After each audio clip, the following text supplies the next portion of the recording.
I stood in the hallway outside Trinity Church with my phone recording two voices I wasn't supposed to hear. In 60 minutes, my son would marry a woman who just admitted she was carrying another man's child, and I was the only person who could stop it.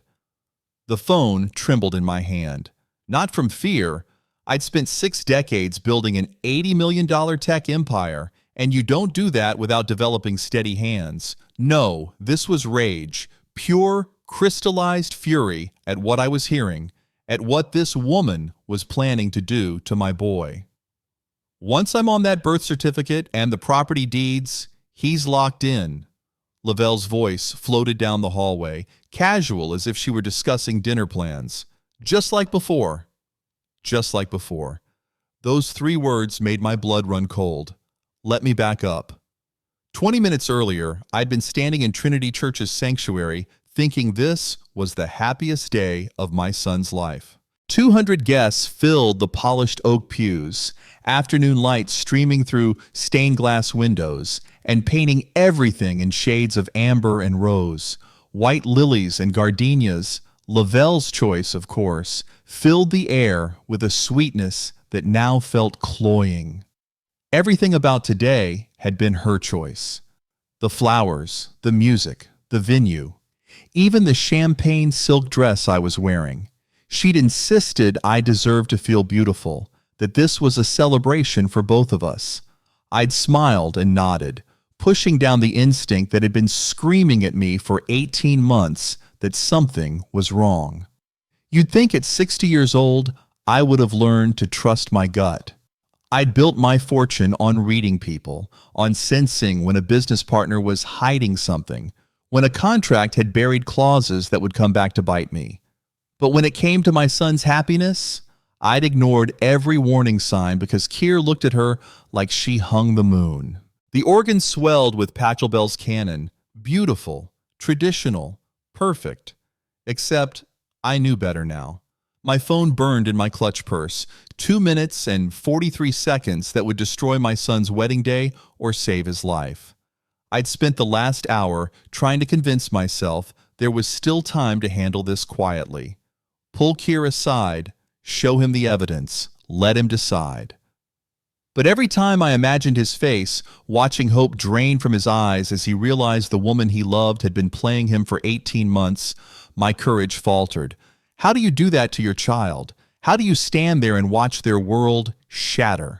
But how do you let them marry someone who sees them as nothing more than access to money? Mrs. Pembry, you look stunning. Angela Martinez, the wedding coordinator, breezed past with her tablet and professional smile. We'll be seating you in 20 minutes. 20 minutes until I'd sit in that front pew like the proud mother of the groom. 35 minutes until Keir would stand at the altar, waiting for a bride who'd calculated the exact cash value of his heart. I'd built my fortune over 30 years, survived the dot-com crash, fought off hostile takeovers, and won. I'd be damned if I'd let it be stolen by someone who'd spent less than 2 years pretending to love my son. Pastor James Richardson stood near the front, adjusting his vestments. He'd known Keir since he was 10, had watched him grow from gangly kid to brilliant cardiac surgeon. At my age, I'd learned that good people can be just as blind as anyone when they want to believe in something beautiful. The weight of what I knew felt impossible. Stay silent, and I'd be complicit in my son's destruction. Speak up, and I'd be the villain who ruined his wedding day. There was no version of this where I came out looking like anything other than a coward or a monster. I pressed my hand against the cool marble wall, steadying myself. The sanctuary was filling. Colleagues from Massachusetts General Hospital, neighbors from Beacon Hill, distant cousins, all here to witness what they thought would be a beginning. None knew they might be watching an ending. And then I heard it. Laughter. Low, intimate, echoing from beyond the sanctuary doors.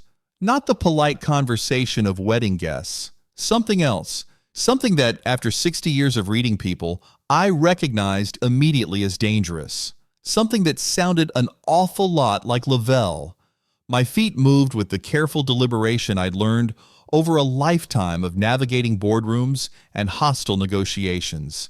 The sanctuary's warmth gave way to cooler hallway air, where the organ music faded to a distant hum.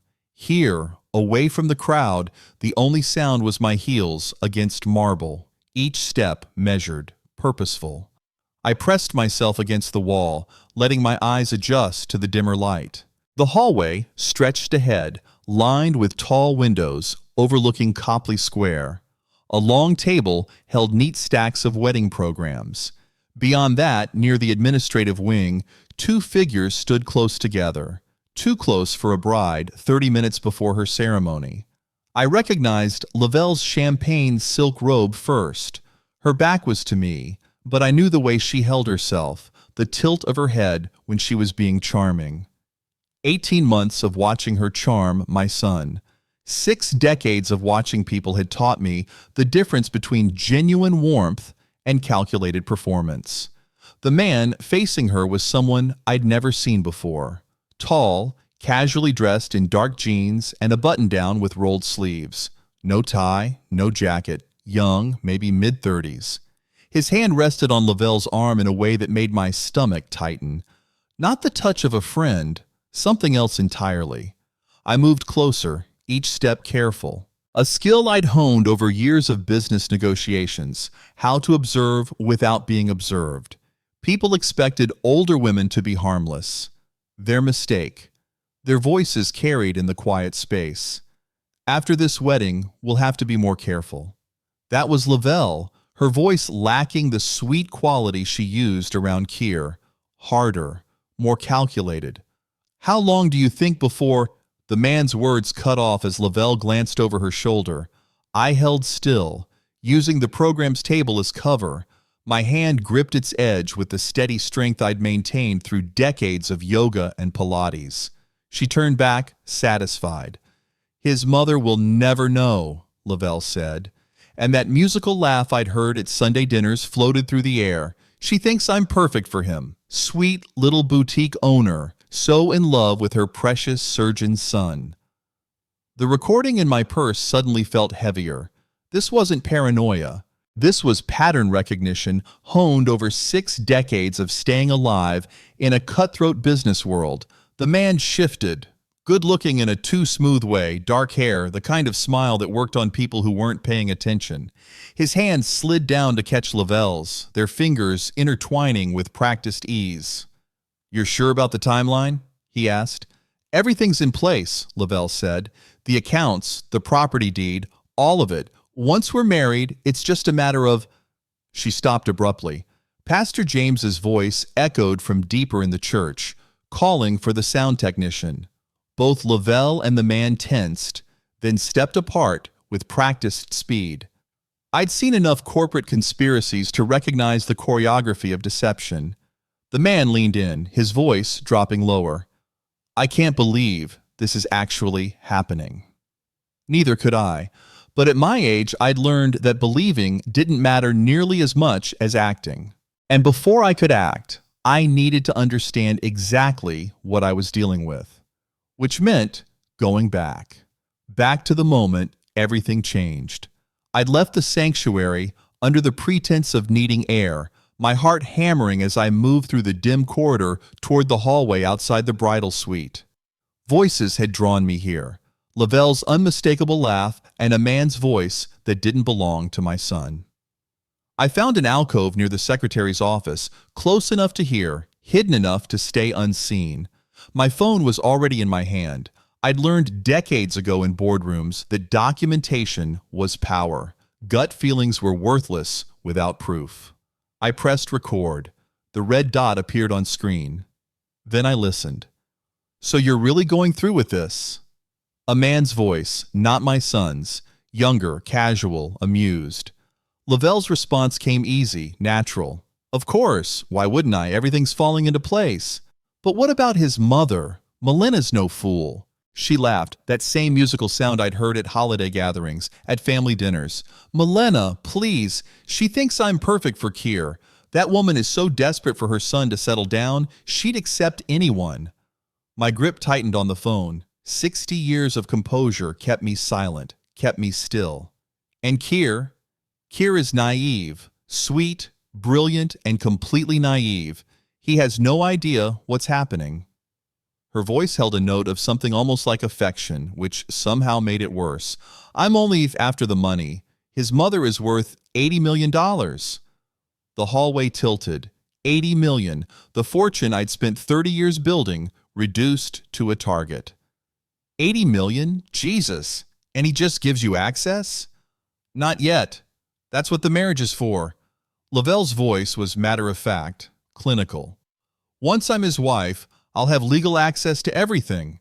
Accounts, property, all of it. I've already got him to put me on the condo deed. I'd advised against that. Keir had insisted it showed trust. Smart, the man said. And the timeline? Give it 6 months after the wedding, maybe a year, long enough to establish pattern, transfer assets gradually. He won't notice until it's too late. Then came the words that turned my blood to ice. And the pregnancy? Silence. Then Lavelle's voice, quieter now. It's already done. I'm 8 weeks along. 8 weeks? The man's voice sharpened. But that means it's yours, obviously, not Keir's. She said it so casually, like she was confirming a lunch order. We haven't been intimate in over 2 months. I told him I was tired, stressed with wedding planning. He's been so understanding, so patient. My vision blurred. 2 months. Keir had mentioned something about Lavelle needing space, being exhausted. I'd thought nothing of it. What couple doesn't have distance sometimes? Jesus, Lavelle. The man sounded uncertain now. And you're going to tell him it's his? Of course. The timeline works if you don't look too closely, and Keir won't look. He trusts me completely. She paused. The baby locks him in, emotionally, legally, financially. He'll never leave me then. Neither will his mother's money. My free hand pressed against the cold wall, fingers splayed, trying to anchor myself to something solid. In 60 years, I'd faced hostile takeovers, market crashes, the death of my husband. I'd thought I understood betrayal. But this, using a child, a life, as a weapon, this was a level of cruelty I'd never imagined. You're sure about this? The man's voice had dropped lower, intimate. I'm sure. Once he thinks I'm carrying his child, everything changes. He'll do anything to protect me, to protect the baby. We'll have complete access. She paused, and I could hear the smile in her voice. And if things get complicated, well, there are ways to handle that too. Then came sounds that made my stomach turn. Kissing, low laughter. The intimate murmur of two people who'd done this before, many times before. Just like we did in Seattle, the man said. Same playbook, bigger prize. Seattle. She'd done this before. I pressed the button to stop recording. My phone screen showed 12:50 p.m. 3 minutes. I'd captured 3 minutes that would destroy my son's world, or save it. My hands shook so violently I nearly dropped the phone.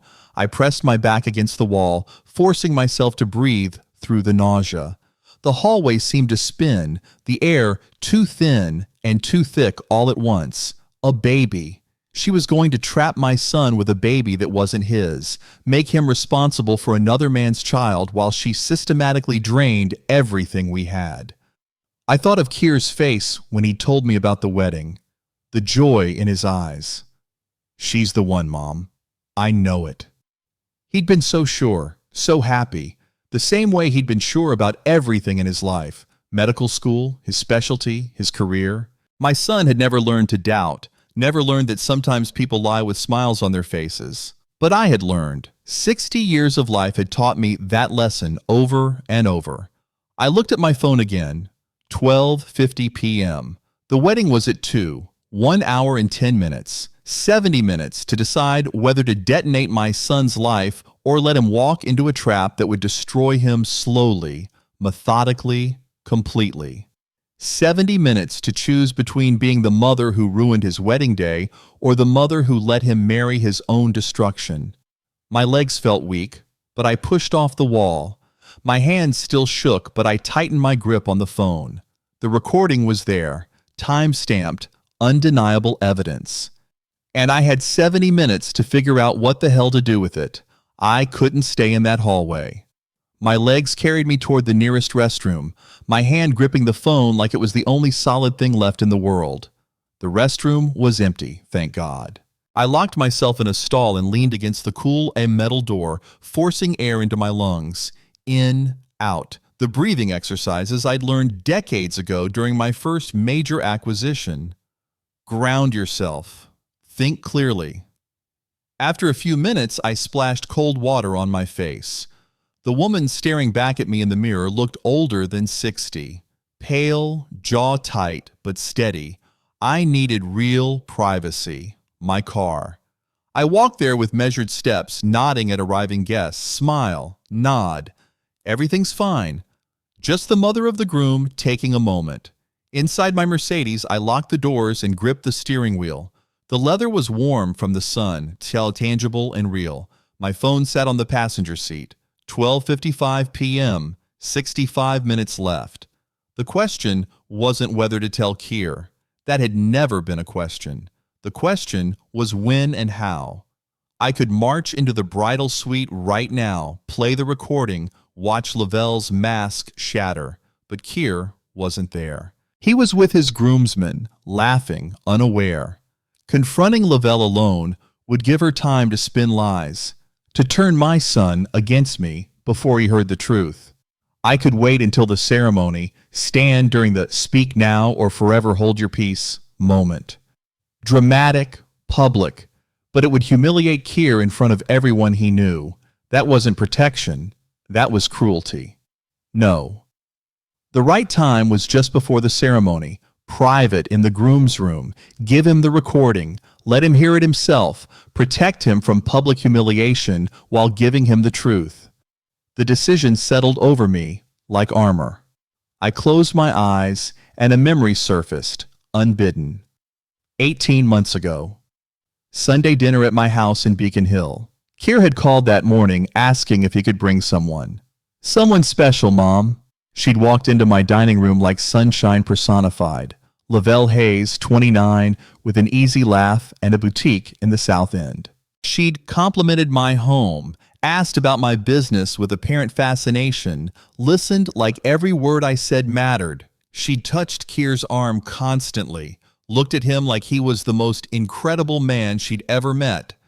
"Your son is amazing, Mrs. Pembry," she'd said, eyes shining. "I feel so lucky." Keir's face had been radiant, hopeful in a way I hadn't seen since before his father died 8 years ago. And I'd wanted so badly to believe her. But even then, something had felt rehearsed, too perfect. I dismissed it as a mother's overprotectiveness, as my own loneliness making me jealous of someone who might take my son away. I should have trusted that instinct. I opened my eyes. 1:10 p.m. 50 minutes. Time to go back. Time to save my son. The sanctuary was filling when I returned. Lavelle stood near the entrance in her champagne robe, greeting guests with that luminous smile. Perfect, gracious, the beloved bride. She touched an elderly aunt's arm with practiced sympathy, laughed at a groomsman's joke with seemingly genuine delight. She was good. I'd give her that. But I was better. I'd spent 60 years learning to see past performance to truth. And now I knew exactly what truth looked like. It looked like a recording with a timestamp. It looked like evidence. It looked like a mother who would do whatever it took to protect her child. I caught sight of my own mother then, Grace Pembry, 83, seated in the second row. She was watching Lavelle with an expression I couldn't quite read. When our eyes met, she gave a small nod, almost imperceptible. Had she known? Had she seen what I'd been too hopeful to see?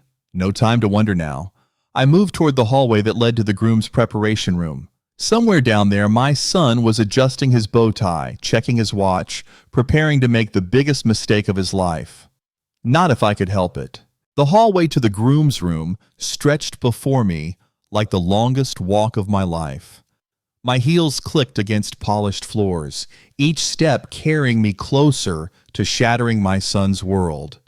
30 minutes. That's all the time left.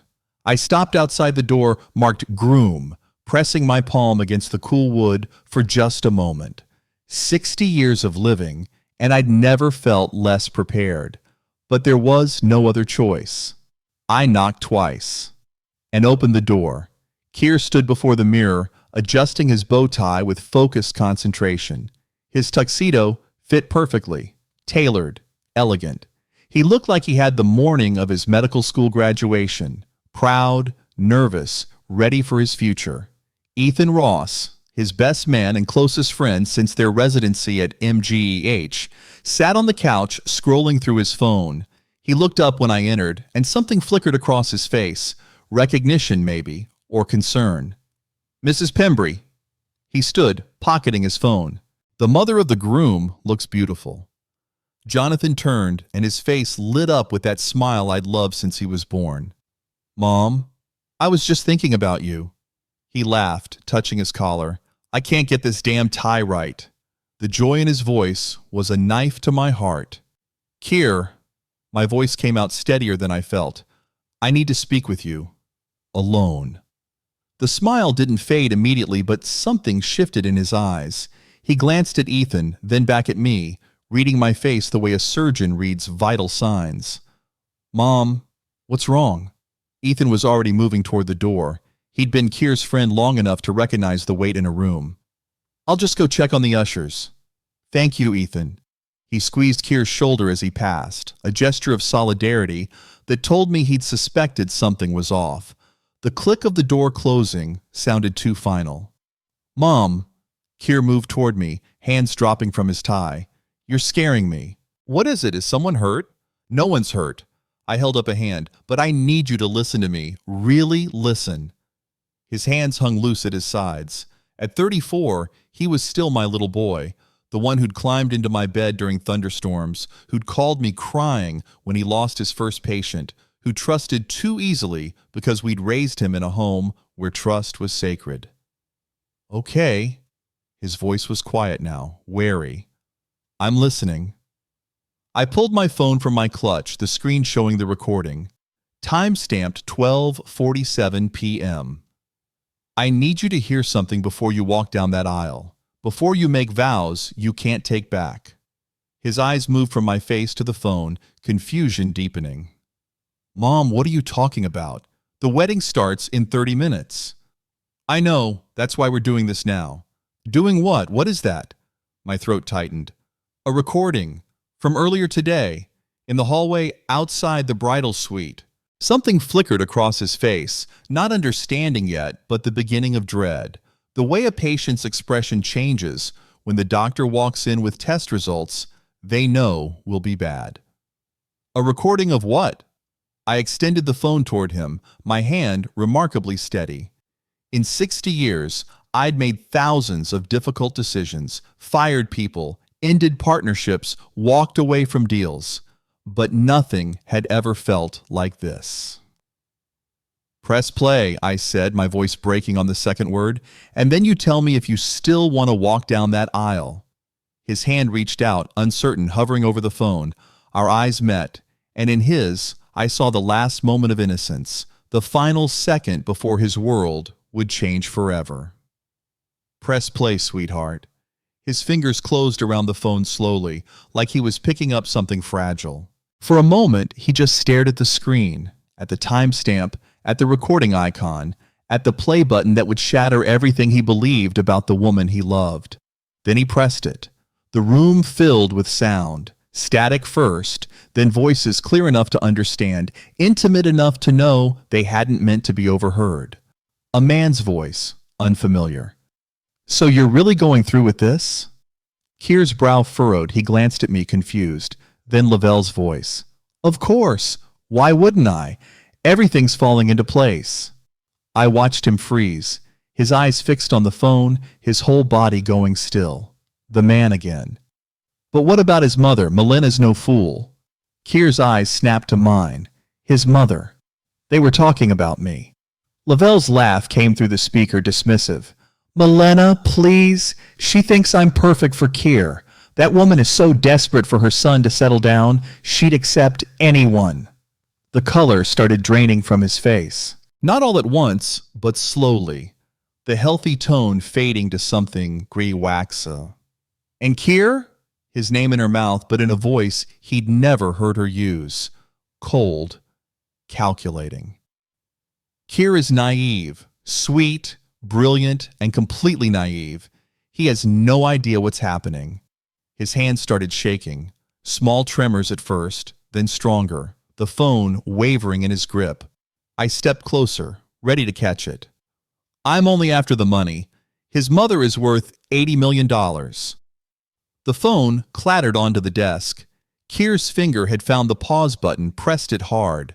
The room fell silent except for our breathing, mine steady from 60 years of practice, his ragged and too fast. This can't be real. His voice came out strangled. He looked at me with desperate hope in his eyes, willing this to be a mistake, a misunderstanding. When was this? Earlier today, 12:47. But we were... His hands pressed against his temples. Where? The side hallway, near the bridal suite. I heard them talking. I recorded it because I knew you'd need proof. Them? He looked back at the phone like it was a bomb. Who is she talking to? I don't know his name, but you need to hear the rest. The rest? He said it flatly, like he couldn't process that there could be more, that it could get worse. Yes. He stared at the phone. His bow tie hung crooked now, forgotten, his perfect wedding day appearance crumbling, his face still that horrible gray. Kier. I moved closer, my hand finding his shoulder. At 60, I'd learned that sometimes the kindest thing you can do is refuse to soften the truth. You need to hear all of it. Before you make any decisions, you need to know exactly what you're dealing with. What I'm dealing with? His laugh was bitter, broken. My fiancé talking about me like I'm some kind of mark, like I'm stupid. You're not stupid. You're trusting. There's a difference. His eyes met mine, and for a moment he looked exactly like he had at 8 years old, coming to me with a scraped knee, needing me to make it better. But I couldn't make this better. I could only stand here while the truth destroyed him. Keep listening, I said softly. All of it. His hand hovered over the phone, trembling so badly I could see it from where I stood. Then he reached out and pressed play. Lavelle's voice filled the room again, and I watched my son's face as each word landed like a physical blow. Kier thinks love is about promises and commitment, but I know real love is defined by names on property deeds and inheritance clauses. He gave me his heart. I just needed him to sign the papers. His jaw clenched so hard I could see the muscle jump. Then came the line I knew would gut him. And the pregnancy? The recording continued. It's already done. I'm 8 weeks along. 8 weeks? The man's voice, sharp with surprise. Jesus, Lavelle. It's yours, obviously, not Kier's. The sound that came from my son wasn't quite a gasp, wasn't quite a sob. It was something worse, the sound of a man's foundation cracking beneath him.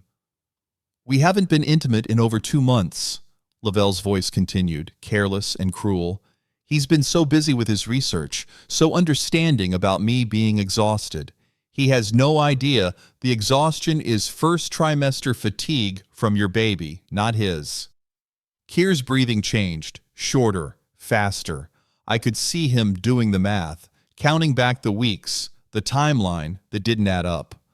He'll do the math wrong, the recording continued, Lavelle laughing. Convince himself the timing works, because the alternative is too painful to consider. The recording shifted, rustling sounds, laughter, the unmistakable sound of kissing. Kier dropped the phone again, but this time he didn't try to pick it up. He collapsed into the chair, head in his hands, shoulders shaking. She's pregnant. His voice was muffled by his palms. With his baby. She was going to tell me it was mine. She was going to make me raise another man's child while they... I moved to him, rested my hand on his back. 60 years had taught me that some pain needed presence, not words.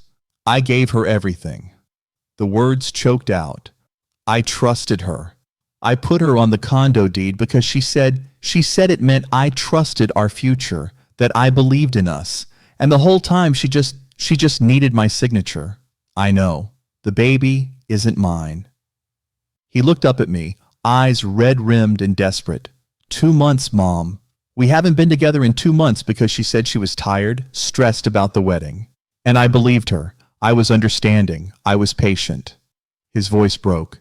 And the whole time, she was pregnant with someone else's baby. The recording had ended. The room felt too small, too quiet, the weight of betrayal crushing the air from it. What do I do? His voice cracked. Everyone's out there, 200 people. The ceremony starts in 20 minutes. What do I do? I looked at my son, my brilliant, kind, devastated son, and knew we had to make a decision fast. A knock came at the door before I could answer. Keir, Ethan's voice, tentative. Can I come in? Keir looked at me. I nodded. Yeah. Ethan entered, and his face shifted immediately from concern to alarm when he saw Keir's state. What happened? His eyes moved between us. Jesus, man, should I get Lavelle? No. The word came out sharp, violent. Keir stood unsteady. Dan, I need to tell you something. I watched as my son, voice breaking, told his best friend everything. Ethan's face went through the same progression I'd seen in Keir. Confusion, disbelief, horror, rage. She what? Ethan's hands curled into fists. Keir, that's fraud. That's criminal. The fake pregnancy, the property deed. I know. And the baby. Ethan looked sick. But you said you two hadn't been... Yeah. Now I know why. Ethan moved closer, gripping Keir's shoulder hard. Whatever you need, brother, I'm here. We all are. Keir nodded, some of the lost look leaving his eyes at his friend's solidarity. You can't let her get away with this, Ethan said, voice low and fierce. People need to know what she is. She can't just walk out of here and do this to someone else. The same words I'd used, but I saw them land differently this time, not from his mother, but from his closest friend, the person who'd stood beside him through medical school hell, through his father's death, through every crisis. Keir was quiet for a long moment. Then his jaw set, and I saw something shift behind his eyes. Not the broken man from minutes ago, but someone finding solid ground. I want everyone to know. His voice was steadier now, carrying the authority I heard when he spoke to patients in crisis. I want them to hear it, hear what she really is. He looked at me. She doesn't get to just walk away from this. How many others, Mom? If she's done this before, then she'll do it again, I finished, unless people know. How do we... He stopped, squared his shoulders. I'll do it. I'll go out there and tell them. No, I shook my head. You shouldn't have to. Let me. Mom, I can't ask you to. You're not asking. I'm offering. I stood, found his face with my hand for just a moment. Let me protect you one more time. His eyes filled, but he nodded. The organ music started then, distant but unmistakable. Pachelbel's cannon floating down the hallway, 1 p.m. The ceremony was beginning. No more time for planning. No more time for second thoughts. Keir, Ethan, and I looked at each other. It was time to move. The organ swelled as we made our way toward the sanctuary. Through the doors, I could see guests rising from their pews, craning their necks toward the side entrance where the groom should have been appearing. But there was no groom. Not yet. I slipped into the back of the sanctuary, positioning myself where I could see everything. Keir and Ethan stayed in the hallway, out of sight but ready. The music continued, Pachelbel's cannon, the traditional processional, playing to an audience beginning to realize something was wrong. At the far end of the center aisle, Lavelle stood in her wedding gown. Even from this distance I could see it was exquisite, ivory silk, fitted perfectly, the kind of dress that cost more than most people's cars, probably charged to Keir's credit card. She held her bouquet with both hands, white roses and peonies, trembling slightly. Her smile was fixed in place, but her eyes kept darting toward the side door where Keir should have appeared. The guests whispered, heads turned, phones came out, not for photos, but to check the time, to text, to capture whatever drama was unfolding. Angela Martinez rushed past me, her headset askew, clipboard clutched to her chest. She whispered urgently to Pastor James, who stood at the altar looking increasingly uncomfortable. He nodded, and Angela disappeared down the hallway toward the groom's room. 2 minutes passed. 3. The organ continued, but the organist was clearly improvising now, stretching out the melody, filling time that shouldn't need to be filled. Lavelle's smile began to crack. She leaned toward her maid of honor, Sophia Grant, whispering something urgent. Sophia's face creased with concern. She squeezed Lavelle's arm, reassuring, completely unaware of what her friend really was. In the third row I spotted him, the man from the recording. Dark suit, respectable enough, but his leg bounced with nervous energy. His phone was in his hand, thumb moving rapidly. I watched Lavelle's hand slip into the hidden pocket of her dress, then quickly withdraw. She'd felt the vibration, his text message. The whispers grew louder. "What's happening? Where's the groom? Is he okay?" At 2:07, Angela returned, her face carefully neutral, but her eyes worried. She approached Pastor James, whispered in his ear. He nodded, stepped forward, raised his hands for quiet. "Ladies and gentlemen, we're experiencing a brief delay. If you could please remain seated, we'll begin shortly." A brief delay, as if the groom running late for his own wedding was normal. But the guests knew better. The murmurs intensified. A few people stood, stretching, checking phones more openly. Someone near the front laughed nervously, then fell silent when others looked. Lavelle stood frozen at the end of the aisle, her perfect bride facade crumbling. Her breathing had become visible, shallow, quick. Sophia tried to guide her to a seat, but Lavelle shook her head sharply. No, she would stand. She would wait. Whatever was happening, she would maintain control. Except she had no control. Not anymore. I took a breath, feeling the weight of my phone in my pocket, the recording that would end this charade. Then I stepped away from the wall, into the side aisle. My heels clicked against the marble floor. Heads turned. Guests who'd known me for years watched as I walked toward the front of the sanctuary, my path intersecting with the center aisle where Lavelle stood. "Milena?" someone whispered. I kept walking, steady, purposeful. 60 years of boardroom negotiations had taught me how to command a room, and this sanctuary was no different. Lavelle's eyes found mine. For just a second, her mask slipped completely. Confusion, then something darker. Fear. She knew. Somehow she knew. I reached the front of the sanctuary and turned to face the congregation. 200 faces looked back at me. Colleagues, friends, family, strangers who'd come to celebrate what they thought was love, all of them waiting, all of them about to learn the truth. The sanctuary fell silent.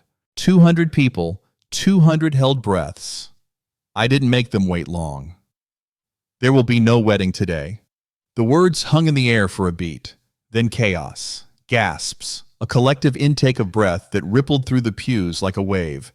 Heads whipped toward Lavelle, then back to me, then to each other. "What?" Lavelle's voice cut through the shock, sharp and panicked. She took several steps forward, her dress trailing behind her. $8,000 of silk and lies. "Milena, what are you talking about? Where's Kier? What did you do?" I met her eyes. This woman who'd spent 18 months playing my son, playing all of us. Her mask was cracking fast now, the sweet bride facade giving way to something harder, more desperate. "My son is safe," I said, still calm, still controlled. "And he knows the truth." "The truth?" Lavelle's laugh was brittle, performative. She looked at the guests, playing to them now. "The truth is that his mother has lost her mind. This is insane. Someone needs to—" She spun toward Pastor James. "Do something. She can't do this." Pastor James stepped forward, hands raised in a calming gesture. "Milena, perhaps we should discuss this privately." "No." The word was quiet, but absolute. I looked at him, this man who'd known my family for 20 years.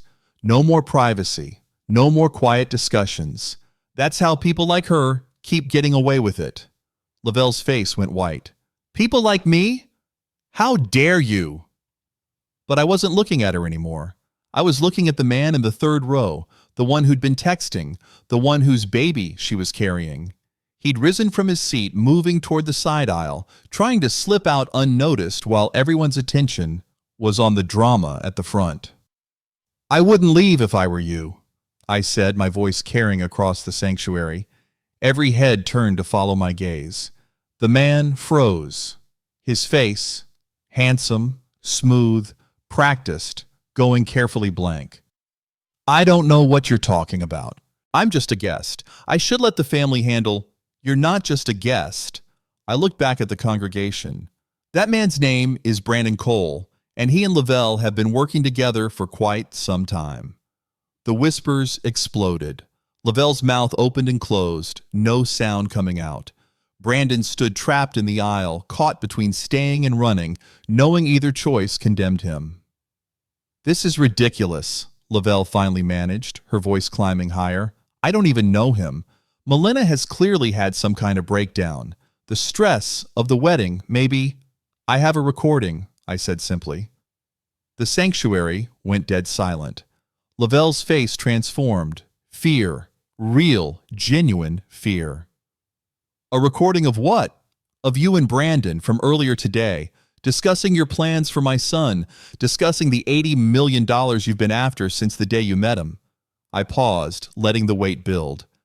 Discussing whose baby you're really carrying. Someone near the front gasped. Sophia, the maid of honor, stepped away from Lavelle like she'd been burned.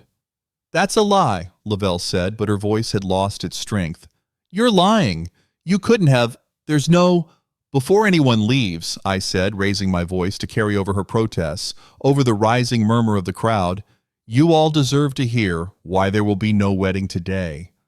I looked toward the sound booth at the back of the sanctuary, where the technician sat frozen, his hand hovering over the controls. Play it, I said. All of it. The technician looked at Pastor James, uncertain. The pastor's face had gone pale, but after a long moment he nodded. The technician pressed play. Static crackled through the sanctuary speakers, then cleared. Lavelle's voice, crystal clear, unmistakable, filled the space where 200 people sat in stunned silence. Of course, why wouldn't I? Everything's falling into place. Heads turned toward the bridal suite entrance where Lavelle stood frozen, bouquet clutched in white-knuckled hands. Brandon's voice came next. But what about his mother? Melina's no fool. Gasps rippled through the pews. People pulled out phones, some already recording. Lavelle's recorded laugh echoed through the sanctuary.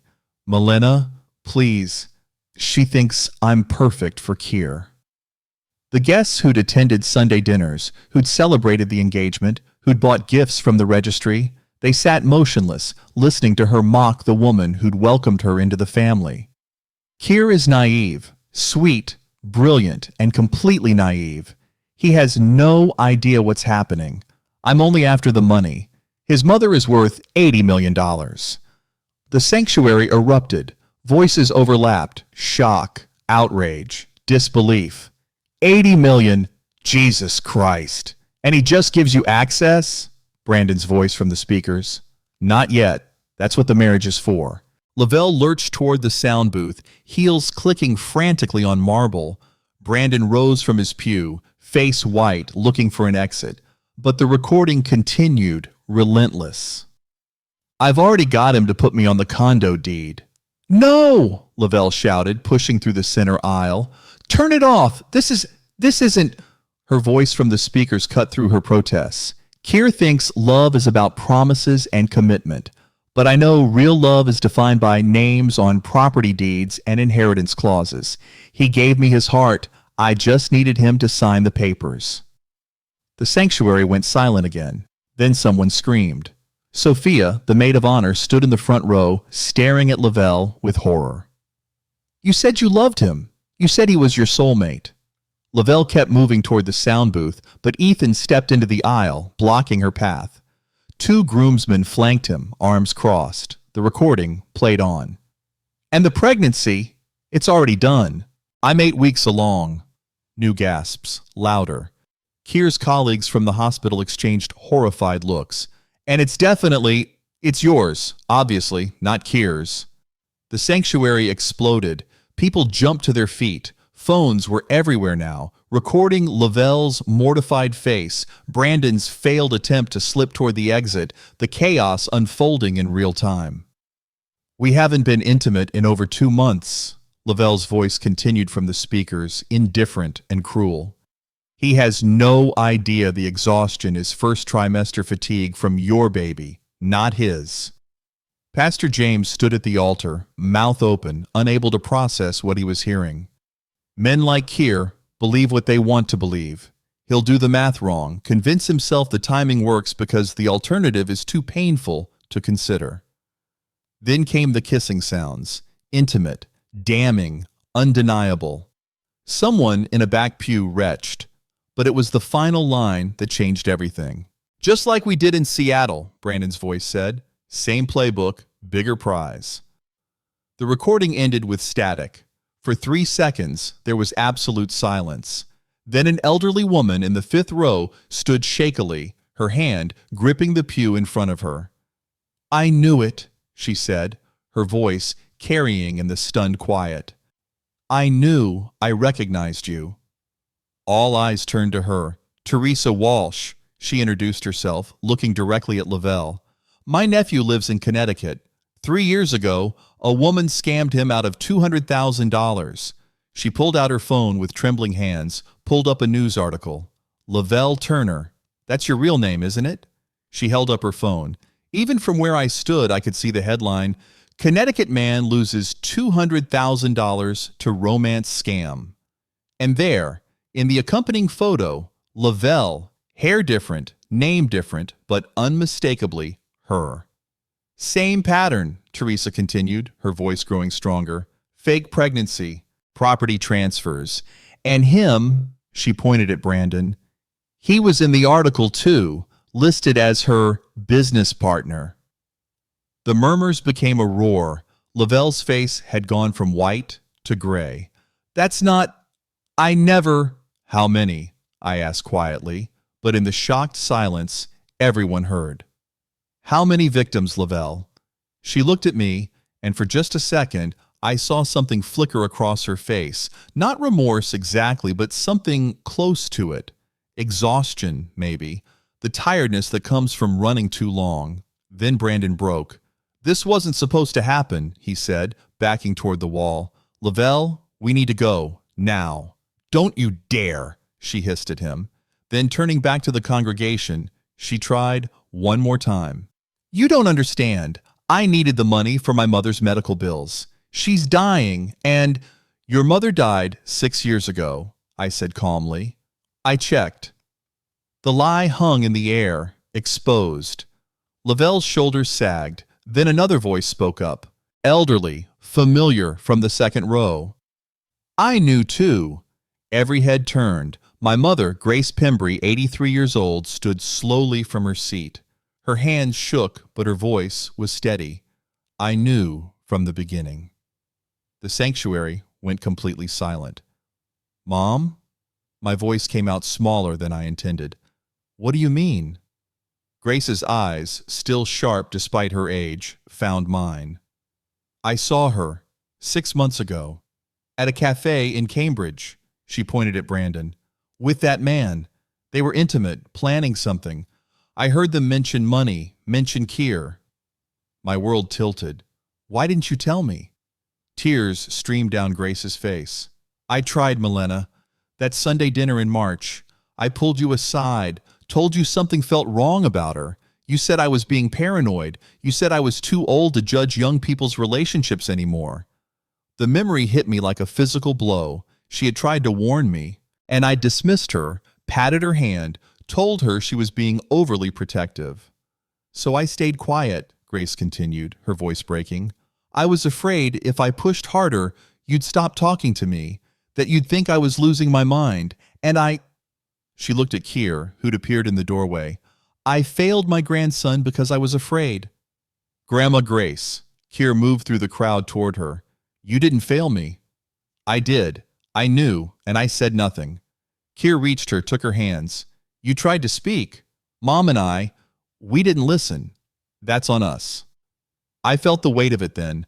My mother had seen the truth, and I'd been so convinced I knew better, so worried about seeming like an overprotective mother, that I dismissed the wisdom of someone who'd survived 83 years on this earth by learning to read people.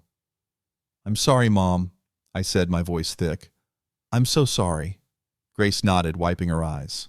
The moment hung there, 3 generations acknowledging failure and choosing in front of 200 witnesses to forgive. Then Lavelle spoke, her voice flat, defeated. Can we just go? She wasn't looking at any of us. She was looking at the floor, at her expensive wedding dress, at the bouquet she'd dropped. Please, she said quietly, just let us go. Pastor James found his voice. I've called the police. They're on their way. The police? Brandon's voice climbed. For what? We haven't done anything illegal. Fraud, Ethan said flatly. Conspiracy. Attempted theft. And there's an active warrant out of Seattle with your name on it, buddy. I checked while the recording was playing. Brandon's face went from white to green. The sirens were already audible in the distance. Lavelle gathered her dress with shaking hands. Sophia stepped forward like she might help, then stopped, unable to reconcile the friend she thought she knew with the woman who'd been exposed. I'm sorry, Lavelle said, and I couldn't tell who she was talking to. Maybe all of us. Maybe none of us. Then she walked toward the side exit, Brandon following. The groomsmen stepped aside. There was nowhere for them to run. The police were outside. The door opened. 2 Boston PD officers stood there, hands on their belts. Lavelle Turner, one of them said. Brandon Cole, we need you to come with us. I didn't watch them get handcuffed. I was already moving toward my son. 6 months later. The legal proceedings took 4 months to fully resolve, but the basic facts came out within the first week. Lavelle Hayes, real name Lavelle Turner, had been running romance scams for 7 years. 4 confirmed victims across 4 states. Portland, Oregon, 2018, $45,000 stolen from a recently widowed architect. Connecticut, 2020, $200,000 from Teresa Walsh's nephew, a software developer whose father had just died. Seattle, 2022, $150,000 from a venture capitalist still grieving his mother. Boston, 2024, stopped before completion. The pattern was identical every time. Target wealthy men who'd recently experienced loss, court them for 12 to 18 months, fake a pregnancy near the engagement, drain finances through business loans and property transfers, disappear before the baby was due. Brandon Cole had been her partner in all 4 cons, rotating roles: brother, business partner, old friend, whatever the situation required. The twist that surprised even the prosecutors: Lavelle did have a brother. A younger brother with leukemia who needed expensive treatment that insurance wouldn't cover. That's where most of the money had gone, not to designer bags or luxury cars, but to experimental therapies at Johns Hopkins. It didn't excuse what she'd done, but it added a layer of tragedy to the story that made it harder to see her as pure evil. When Kier found out, he did something that surprised everyone, including me. He paid for the brothers' treatment, set up a medical fund that went directly to Johns Hopkins, with strict oversight to ensure Lavelle never touched a cent of it.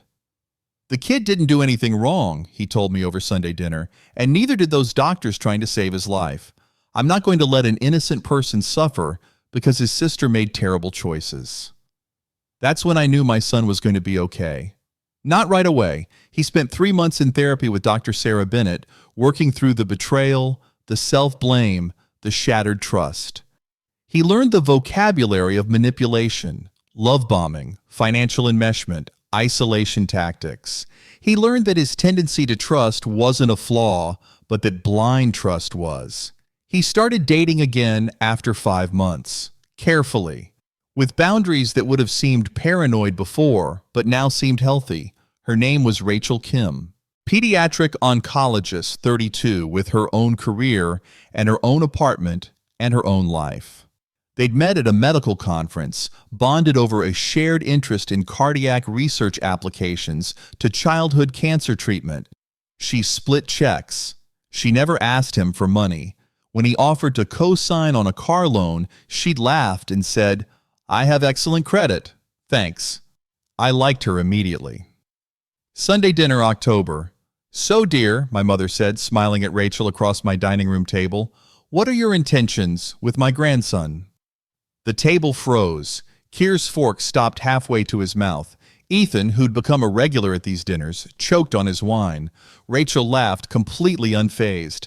"Mrs. Pembry, I intend to split the check, keep my own apartment, and maybe, if he's very lucky, let him meet my parents at Christmas." Grace beamed. "Perfect answer." Kier grinned at me. "See, Mom? She's perfect." "She's honest," I corrected. "That's better than perfect." We ate roast chicken, Grace's famous potatoes, vegetables from the farmer's market. Normal, easy, real. Later, as we cleared dishes, Kier pulled me aside. "I got a letter," he said quietly, "from Lavelle. She's in prison in Seattle, serving 5 years." My hands stilled on the plates. What did she say? That she's not asking for forgiveness. That she knows she doesn't deserve it. He pulled the letter from his pocket, worn from being read multiple times. "But she said when I talked about Dad, when I held her hand during those thunderstorms last fall, when I looked at her like she mattered, parts of that were real." "Kier, I know it doesn't change anything. I know she's a terrible person who did terrible things." He folded the letter carefully, but it helps somehow. Knowing that even people who hurt us are complicated, it makes it easier not to become bitter. I pulled him into a hug, this brilliant, compassionate man I'd raised. "I'm proud of you," I whispered. "I'm proud of you too, Mom. You saved my life. That's what mothers do." From the dining room, I could hear Grace telling some story about the Great Depression that had Ethan and Rachel laughing. Normal Sunday dinner conversation, the kind we'd have for years to come. The support group started 3 weeks after the wedding that wasn't. Teresa Walsh, the woman whose nephew had been scammed, reached out to me. "There are others," she said, "people who've been through this. They need to know they're not alone." I funded it immediately, $100,000 to start, with more if needed. We called it Survivors of Romance Fraud, and we held the first meeting in a community center in Cambridge. 47 people showed up, 47 victims from all over New England who'd been targeted, manipulated, financially devastated by people they'd trusted with their hearts. Kier spoke at the third session, told his story, offered medical and psychological resources through his connections at MGH. By month 6, the group had chapters in 4 states. The hashtag not your mark anymore started trending. People shared their stories, warned others. The pattern became recognizable. Recent loss, love bombing, financial requests, isolation from family, manufactured urgency. We couldn't undo what had happened, but we could make sure it didn't happen in silence anymore. Standing in my kitchen, watching my son laugh with his grandmother and his new girlfriend and his best friend, I thought about that day in Trinity Church. Some people had called me cruel.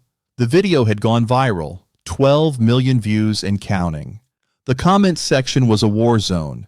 Half the people called me a hero. The other half said I should have handled it privately, that public humiliation was never justified. I didn't regret it for a second. If I'd stayed silent, Lavelle would have married Kier. She'd have had legal access to everything. His money, my money, his medical benefits. And when she'd extracted what she wanted, she would have disappeared, taking not just cash, but his ability to trust, his sense of self-worth, possibly even a child who wasn't his. If I'd told him privately, she might have talked her way out of it. Manipulators are experts at that. She'd have cried, spun a story, made the recording sound like a misunderstanding. And Kier, who wanted so badly to believe in love, might have given her another chance. The public exposure wasn't cruelty. It was protection. It was 200 witnesses who could never let her rewrite the narrative. It was evidence that couldn't be denied or explained away. It was a warning to every other person who might have fallen for her next con.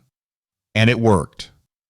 After the video went viral, 2 more victims came forward, people she'd targeted in Portland and New York, who'd never reported it because they were ashamed. Now they had justice. Now they had community. In 60 years, I've learned a few things worth sharing. Trust your instincts. If something feels wrong, investigate. Don't let politeness or the desire to be liked silence that inner voice trying to protect you. Listen to your elders. My mother tried to warn me, and I dismissed her because I thought I knew better. 83 years of life experience deserved more respect than I gave it. Gather evidence. Gut feelings matter, but proof is power. That recording saved my son's life. Real love doesn't demand signatures. If someone pressures you to prove your love through money, through legal documents, through access to your assets, run. Public accountability protects others. Private pain enables predators. Sometimes the kindest thing you can do is shine a light on darkness. Grace finished her story. Rachel stood to help with dessert. Ethan refilled wine glasses. Keir caught my eye across the table and smiled. 6 months ago, I stood in a church and destroyed my son's wedding day. Today, I'm watching him build something real. Some people will say I was cruel, that a mother should support her child's choices, should stay quiet, should let them make their own mistakes. But cruelty is standing by while someone you love walks into a trap. Cruelty is choosing propriety over protection. Cruelty is caring more about how you look than about the life you might save.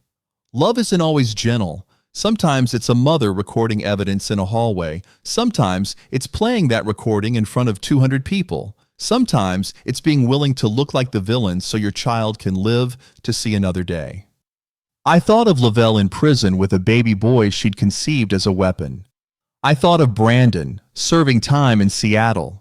I thought of the victims who'd found their voices through our support group.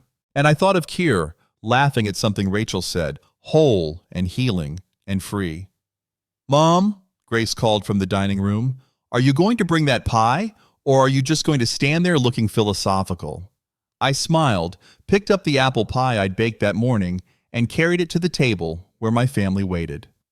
"Coming, Mother." As I served dessert, Keir raised his glass. "To the women who saved my life." Grandma Grace, who had the courage to speak.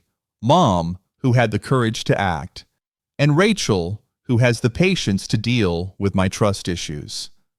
We clinked glasses, laughed, made plans for Thanksgiving. Normal, beautiful, real. This, I thought, is what I fought for. Not the money, not the vindication, not even the justice. This, right here. My son, safe and healing, learning to trust again. My mother, forgiven and valued. A table full of people who choose honesty over performance, authenticity over perfection. 6 months ago, I made the hardest choice of my life. Today, watching Keir lean toward Rachel and whisper something that made her laugh, I knew I'd make the same choice again. Every single time.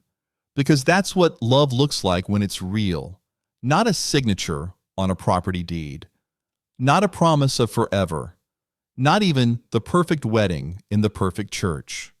Real love is a mother who refuses to let her child be destroyed. Real love is choosing truth over comfort. Real love is standing in a sanctuary full of witnesses and saying, "Not today, not my son, not on my watch." The sun set over Beacon Hill, painting my dining room in shades of gold and amber.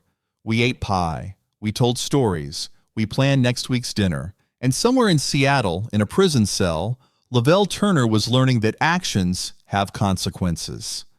Somewhere in Connecticut, Teresa Walsh's nephew had his money back and his dignity restored. Somewhere in Portland and New York, 2 other victims were finding their voices. And here, in my home, my son was whole. I'd do it again, every single time.